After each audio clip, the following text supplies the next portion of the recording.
How you doing? Sergeant Bassing from Fair Lawn PBA. 20-year. This starts my 20th year here at Fair Lawn. Today is probably the most disappointing day that I've had to actually serve here in the borough. They've decided to let 4 officers go, and 4 officers who I think are real good. Besides just being police officers, are good guys, and it has a big impact on us because there's actually we've lost 4 officers already for retirements and movement within our department, and there's another 3 scheduled to go by the end of the year. And then with these 4, we're going to start next year down 11 officers. So today we're together. The PBA got together because we're just trying to make sense of what has taken place at this point, and it's a disheartening feeling. We're disappointed. And as a supervisor, every day when I go to work, I have to deal with men whose morale is way down, and you know they're upset, and we're just trying to get to the bottom of what has taken place here. So I'd just like to share my thoughts with the people that are watching this video, and thank them for their support, and hopefully we will be able to weather the storm and rise through this. Again, September 1st, 2010. It was a very disappointing day here, and you know, it affects us all. And again, we're just trying to make sense of these. Okay. So what we're asking the residents to touch base with the council, reach out and talk to them and ask questions. Just to give you a quick, it doesn't sound like many officers when you say 4 officers, but here at the Fair Lawn Police Department, currently we're going to be down to 53 or 54 officers starting next year. It takes 21 officers a day to run a 24-hour tour. 7 officers each tour.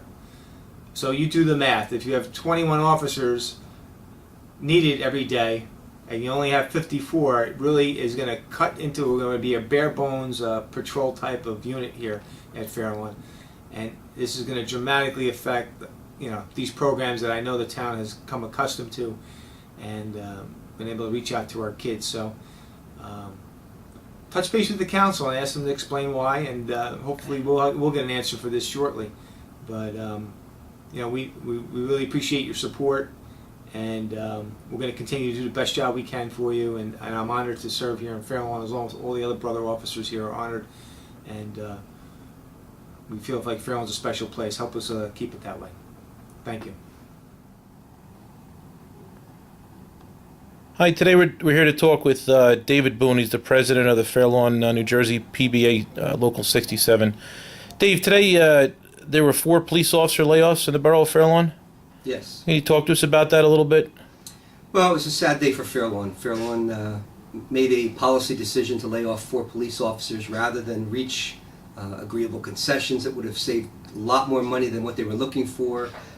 So for whatever reason, they decided to lay them off. I was talking to a former police chief yesterday who started in 1950, he said, and when he got started, the chief at the time, Chief Reisacker, told him, guys, I don't know, if we don't have any money, well, you may get laid off.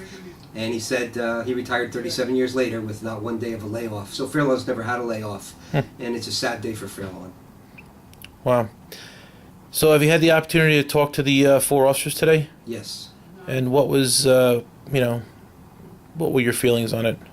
Well, I mean, the feelings have been building, obviously, over the days. It's like losing members of your family. Obviously, we still have them with us, but they're no longer working with us, and that's a real sad day. These are great officers. 3 of them Iraq war vets, one of them a second-generation police officer, so it's a sad, sad day. So tell me, Dave, why doesn't the PBA want a furlough? Well, furlough, first of all, in the state of New Jersey, there's a law that prevents furloughing police officers, and obviously the reason is it's public safety, the safety of the officers and the safety for the public. Could you voluntarily furlough? You absolutely could, but the issue still remains that it's a public safety issue, and we're not going to endanger officers, and we're not going to endanger the public. So what we came up, the PBA leadership came up with, were concessions that were worth much more than 5 furlough days. So if you're looking for 5 furlough days, and I offer you twice that, wouldn't you take twice that if it's an immediate savings, but also a savings that gets compounded year after year after year for a good 20, 25 years? It makes more financial sense to do that. For whatever reason, the mayor and council are bent on furloughs.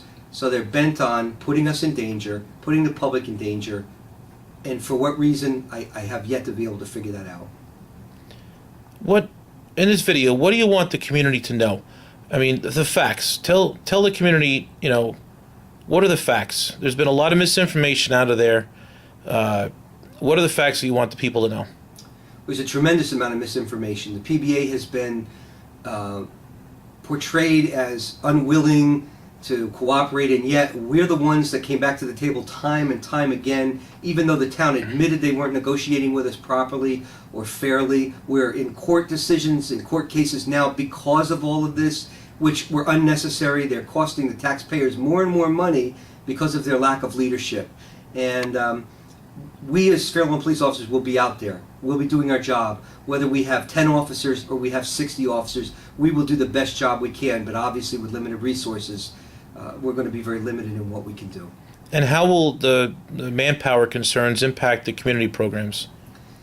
As it looks right now, we will probably have to stop all of our community programs because we just don't have the manpower to be able to do them. And the benefits of those programs are tremendous because they educate the public on what to do to help us in keeping their neighborhoods safe. They educate the public on what police officers do and why we do what we do. They educate children and youth. The benefits can never even be measured because there's what we're able to do and how many residents, children, youth, adults that we're able to reach. Now, if residents have questions or concerns, what's the best way to get in contact with you so that they can talk to you about this stuff? They can call me at my office number, 201-794-5412, or go on our website and where you're watching this, and they can send a email message from there to me. Okay, great. Thanks for your time. Thank you.